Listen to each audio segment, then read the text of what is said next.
2024년 7월 5일 금요일 새벽 기도에 나오신 성도님들을 주님의 이름으로 환영합니다. 오늘 우리에게 주신 하나님의 말씀은 예레미야 28장 1절로부터 17절까지의 말씀입니다. 제가 가진 성경으로 구약성경 1095면에 있는 예레미야 28장 1절로부터 17절까지의 말씀을 제가 봉독하겠습니다. 그해 곧 유다왕 시드기야가 다스리기 시작한 지 4년 다섯째 달, 기브온 앗술의 아들 선지자 하나냐가 여호와의 성전에서 제사장들과 모든 백성이 보는 앞에서 내게 말하여 이르되, 만군의 여호와 이스라엘의 하나님이 이같이 일러 말씀하시기를, 내가 바벨론의 왕의 멍에를 꺾었느니라. 내가 바벨론의 왕 느부갓네살이 이곳에서 빼앗아 바벨론으로 옮겨간 여호와의 성전 모든 기구를 2년 안에 다시 이곳으로 되돌려오리라. 내가 또 유다의 왕 여호야김의 아들 여고니아와 바벨론으로 간 유다 모든 포로를 다시 이곳으로 돌아오게 하리니, 이는 내가 바벨론의 왕의 멍에를 꺾을 것임이니라. 여호와의 말씀이니라 하시니라. 선지자 예레미야가 여호와의 성전에 서 있는 제사장들과 모든 백성들이 보는 앞에서 선지자 하나냐에게 말하니라. 선지자 예레미야가 말하니라. 아멘. 여호와는 이같이 하옵소서. 여호와께서 내가 예언한 말대로 이루사 여호와의 성전 기구와 모든 포로를 바벨론에서 이곳으로 되돌려 오시기를 원하노라. 그러나 너는 내가 내 귀와 모든 백성의 귀에 이르는 이 말을 잘 들으라. 나와 너 이전의 선지자들이 예로부터 많은 땅들과 큰 나라들에 대하여 전쟁과 재앙과 전염병을 예언하였느니라. 평화를 예언하는 선지자는 그 예언자의 말이 응한 후에야 그가 진실로 여호와께서 보내신 선지자로 인정받게 되리라. 선지자 하나냐가 선지자 예레미야의 목에서 멍에를 빼앗아 꺾고 모든 백성 앞에서 하나냐가 말하여 이르되, 여호와께서 이와 같이 말씀하시니라. 내가 2년 안에 모든 민족의 목에서 바벨론 왕 느부갓네살의 멍에를 이와 같이 꺾어버리리라 하셨느니라 하매, 선지자 예레미야가 자기의 길을 가니라. 선지자 하나냐가 선지자 예레미야의 목에서 멍에를 꺾어버린 후에 여호와의 말씀이 예레미야에게 임하니라. 이르시기를, 너는 가서 하나냐에게 말하여 이르기를, 여호와의 말씀에 내가 나무 멍에들을 꺾었으나 그 대신 쇠 멍에들을 만들었느니라. 만군의 여호와 이스라엘의 하나님께서 이와 같이 말씀하시니라. 내가 쇠 멍에로 이 모든 나라의 목에 메어 바벨론의 왕 느부갓네살을 섬기게 하였으니 그들이 그를 섬기리라. 내가 들짐승도 그에게 주었느니라 하라. 선지자 예레미야가 선지자 하나냐에게 이르되, 하나냐여 들으라. 여호와께서 너를 보내지 아니하셨거늘 내가 이 백성에게 거짓을 믿게 하는도다. 그러므로 여호와께서 이와 같이 말씀하시되, 내가 너를 이 지면에서 제하리니 내가 여호와께 패역한 말을 하였음이라. 내가 금년에 죽으리라 하셨느니라 하더니 선지자 하나냐가 그의 7째 달에 죽었더라. 아멘. 오늘 본문의 배경은 시드기야 통치 4년째 다섯째 달이라 기록을 하고 있습니다. 기브온 앗술의 아들 선지자 하나냐라는 사람이 성전에서 제사장들과 모든 백성이 보는 앞에서 예레미야에게 말을 합니다. 앞선 27장에서 살펴보았던 것처럼 멍에를 매게 될 것을 예레미야는 말했죠. 또 25장 11절과 12절에 기록된 것처럼 유다는 70년 동안 바벨론을 섬기게 될 것입니다. 이것이 예레미야가 선포했던 하나님의 말씀이었죠. 하나님께서 그를 통해서 주셨던 예언의 말이었습니다. 하지만 이 말과는 다르게 하나냐는 하나님께서 바벨론 왕의 멍에를 꺾으실 것이며 바벨론에게 빼앗긴 성전 기구는 2년 안으로 돌아올 것이다.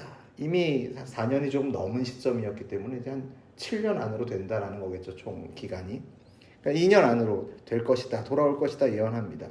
특히 2절을 보면 하나냐는 자신이 전하는 메시지는 만군의 여호와 하나님께서 말씀하신 것이다 라면서 예레미야가 하나님의 말씀을 선포할 때 사용했던 것과 동일한 방식으로 이제 말을 하고 있습니다.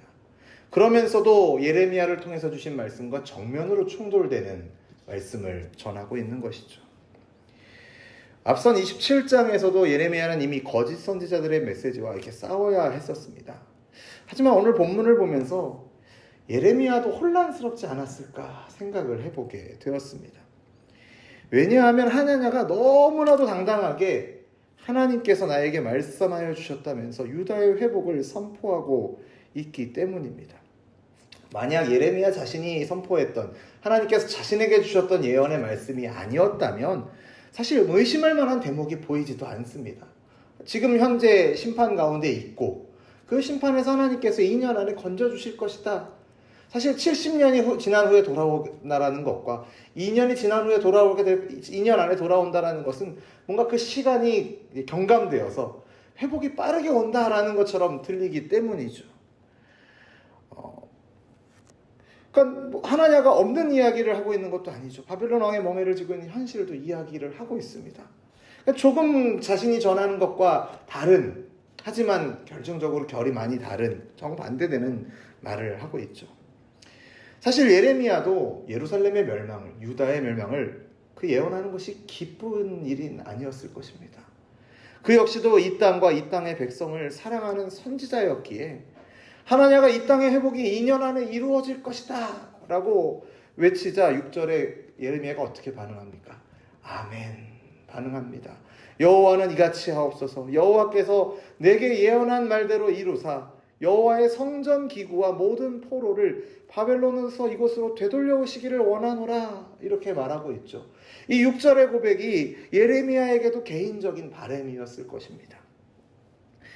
하지만 자신에게 주셨던 말씀과 이전에 또 선지자들을 통해서 하나님께서 주신 전쟁과 재앙과 전염병에 대한 예언이 있었고 지금 나라가 처한 상황이 그 예언의 한가운데에 있으니 하나님은 여전히 지금도 재앙과 심판의 방식으로 우리의 바람이 아닌 하나님의 주권을 따라서 유다와 예루살렘에 구원을 주실 것을 그는 믿고 있었습니다. 그렇기 때문에 이 혼란스러운 상황 가운데서 예레미야는 이렇게 말하죠. 만약 당신의 말이 참된 것이라면, 평화를 예언하는 당신의 말이 참된 것이라면 그 말이 응한 후에 인정받게 될 것입니다. 그러자 하나냐의 반응이 어떻습니까? 하나냐는 굉장히 쇼맨십이 강했던 것 같습니다. 자신이 전했던 말을 다시금 부각시키고 확신시키고자 예레미야가 눈에 보이는 그 메시지로 상징물로 걸고 다니던 멍에를 빼앗아서 그것을 꺾어버립니다. 그 말을 그런 행위로서 2년 안에 하나님께서 이렇게 바벨론 왕의 멍에를 꺾어버리실 것이다 라고 이야기하고 있는 것이죠. 예레미야 입장에서 굉장히 큰 도발을 받게 된 상황이죠.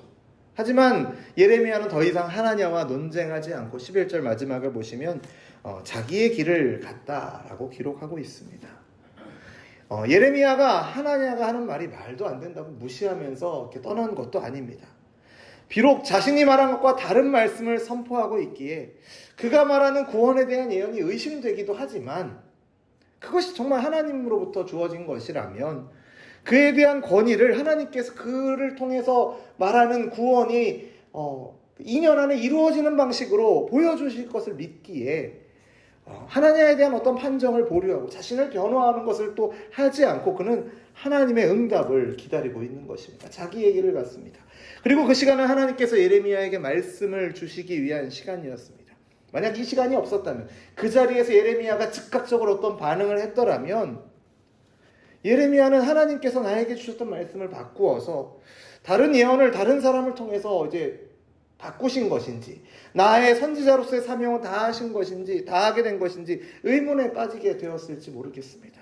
하지만 이 시간을 통해서 하나님께서는 그에게 다시 한번 말씀하심으로 그의 사명을 다시금 굳게 붙잡아 주시는 것을 보게 됩니다. 12절을 보시면 하나님께서는 예레미야에게 다시 말씀하셔서 하나냐에게 말하라 명하십니다. 그 내용이 무엇입니까? 예레미야에게 하나님께서 주셔서 하나냐에게 전하게 하신 말씀은 하나냐가 꺾은 나무 멍에 대신에 그가 다시는 꺾을 수 없는 쇠 멍에를 매게 하겠다라는 것입니다. 더 중해지고 더 심각한 벌이 주어질 것을 의미하면서 동시에 이것은 하나냐의 어떤 말로도 꺾을 수 없는 하나님의 분명한 뜻임을, 주권임을 보여주는 것이죠. 그리고 하나냐에게 전해지는 말씀이, 이어지는 말씀은 하나님이 보내지 않았는데 하나님의 이름으로 거짓을 전하여서 백성들로 믿게 한 책임을 물어 그를 그 해에 죽게 하겠다라는 선언이었습니다. 그리고 하나냐는 그 말씀대로 그해 7월에 죽게 되는 것으로 본문이 끝을 맺습니다. 본문 1절에서 시드기야의 통치 4년의 5째 달이었습니다. 쉽게 말하면 4년의 5월이었죠. 그리고 그때 그 4년 5월에 그는 2년 앞을 내다보듯 유다의 회복이 2년 안에 이루어질 것이다 라고 말했지만 정작 그는 자신의 2개월 앞도 내다보지 못하고 거짓된 말씀을 전한 형벌로 죽임을 당하게 되는 것을 보게 됩니다. 하나냐가 하나님의 말씀으로 선포했던 메시지, 그 내용 자체로는 문제가 없었습니다. 예레미야도 아멘이라고 반응할 정도로 간절히 바라는 소망의 메시지이기도 했습니다. 그런데 문제는 무엇입니까? 이러한 소망의 메시지가 하나님의 뜻이 아니라 자기의 바램이었다라는 점이죠. 성경은 죄에 대한 회개 없이 그냥 덮어주고 좋은 게 좋은 거라며 넘어가는 적이 단 한 번도 없습니다. 하나님이 거룩하신 분이기 때문이죠. 거룩하신 하나님께서 죄와 함께 할 수 없기 때문입니다. 하나님과의 화목을 위해서는 하나님의 백성에게 해결되어야 될 것은 죄의 문제죠. 이 문제가 반드시 해결되어야 합니다. 만약 그렇지 않다면 왜 그리스도께서 우리를 위해 죽으셔야만 했겠습니까? 참 선지자의 말을 듣는 것은 부담스럽습니다. 제가 말씀을 준비하면서 이렇게 생각해 봤습니다. 그 상황에 내가 백성들 중에 한 사람으로 그 자리에 있었다면 나는 어땠을까? 여러분은 어떠셨겠습니까? 제가 이 본문을 당시 상황에서 현장에서 들었다면 하나님의 말을 훨씬 더 믿고 싶어졌을 것 같습니다. 그리고 뭔가 더 쇼맨십도 강하고 자기의 메시지를 잘 부각하는 것처럼 보였겠죠. 하지만 문제는 무엇입니까? 그것이 거짓된 말씀이었다라는 것입니다. 그 거짓된 말씀을 전한 형벌로 하냐라는 심판을 받게 되는 것이죠. 그리고 더 무서운 것은 그런 거짓된 말씀을 듣고 따라가는 사람들도 심판을 받게 된다는 것입니다. 이 점에서 우리는 말씀에 대한 분별이 우리 각자에게 주어진 책임임을 우리는 반드시 기억해야 할 것입니다.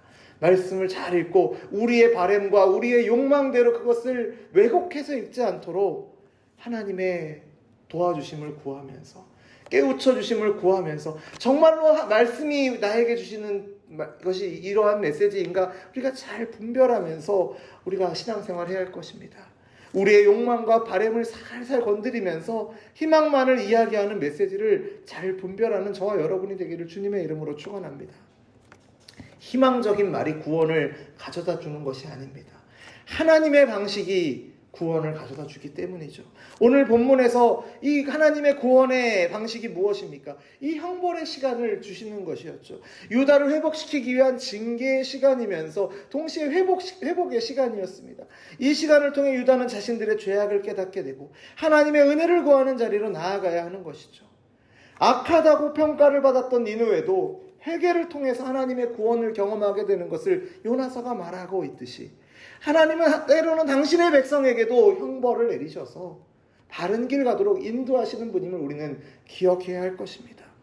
우리에게 주어지는 어려운 상황들이 모두 죄악 때문에 왔다라고 우리는 말할 수 없습니다. 하지만 우리는 어떤 어려운 일들을 만나게 되었을 때 스스로를 돌아보며 자기를 점검할 수 있는 그런 지혜가 필요할 것입니다. 하나님의 은혜를 구하는 것이죠. 하나님, 혹시 제가 하나님 앞에 떳떳하지 못하거나 하나님 앞에 부정된 것들이 저에게 있지는 않습니까? 자신을 끊임없이 돌아보며 하나님의 은혜를 구하는 자세가 저와 여러분에게 있어야 할 줄로 믿습니다. 이러한 시간들을 통해서 하나님은 우리의 삶 가운데 당신의 뜻을 이루어 가시는 분이십니다. 그 뜻을 거부하고 불순종할 때 하나님은 우리에게 어떻게 하십니까? 도무지 저항할 수 없는 자리까지 우리를 데리고 가실 것입니다. 이전에는 나무 멍에를 주셨다면, 그것을 꺾어버렸다면, 우리가 우리의 힘으로 꺾어버리고 우리의 바램으로 꺾어버렸다면 하나님은 꺾을 수 없는 새 멍에를 주실 것입니다. 우리의 삶 가운데 하나님께서 정하시고 허락하신 연단의 과정, 징계의 과정이라고 스스로를 돌아보며 판단이 된다면 우리가 취해야 할 자세는 오직 인내로 그 환난을 견디는 것뿐입니다. 하나님의 은혜를 구하는 것뿐이죠. 비록 어려움과 아픔이 있겠지만 거기에 분명히 하나님의 선하신 뜻이 있고 하나님께서 허락하신 은혜가 있는 줄로 믿으면서 오늘도 우리에게 주어진 삶의 어려운 문제들을 하나님 앞에 맡기며 또 기도하며 묵묵히 잘 감당하시는, 견뎌내시는 저와 여러분 되기를 주님의 이름으로 축원합니다. 기도하겠습니다. 하나님 아버지, 우리의 삶 가운데 우리의 바램도 많고 우리의 기대도 많습니다. 하지만 우리의 바램과 기대가 우리에게 복을 가져다 주는 것이 아니고 우리의 바램과 기대가 우리에게 구원을 주는 것이 아님을 잊지 않게 하여 주옵소서. 오직 우리의 구원은, 오직 우리의 복은 한 분 하나님, 그 하나님의 말씀과 그분의 말씀을 따르는 삶에만 있음을 잊지 않게 하시고 참된 목자의 음성을 잘 분별하며 그 참된 목자의 음성을 따라 살아가는 당신의 백성이, 당신의 양이 되게 하여 주옵소서. 우리에게 참 목자와 거짓 목자를, 그리고 참 복음과 거짓 복음을 분별할 수 있는 믿음을 주셔서 우리에게 허락하신 인생의 많은 문제들 가운데서 그런 것들을 피하고 이런 것들을 제거하여 주시기를 바라기보다는 그 가운데서도 우리에게 허락하신 하나님의 뜻이 무엇인가, 우리를 통해서 하나님께서 빚어가시고자 하는 우리의 모습이 무엇인가 돌아보며 오래 참음으로 또 믿음으로 잘 감당하는 우리 모두가 되게 하여 주옵소서. 우리에게 믿음 주실 것을 믿고 감사를 드리며 예수님의 이름으로 기도드립니다. 아멘. 우리 주 예수 그리스도의 은혜와 하나님 아버지의 사랑과 성령 하나님의 교통하심이 참 목자와 거짓 목자, 참 복음과 거짓 복음을 분별할 수 있는 믿음 주시기를 구하며 주시는 믿음을, 주시는 분별력을 가지고 참된 목자의 말씀을 듣고 순종하는 삶 살기를 소원하는 우리 열린비전교회 모든 성도들과 우리의 삶의 걸음 가운데 이제로부터 영원토록 항상 함께 있을지어다. 아멘.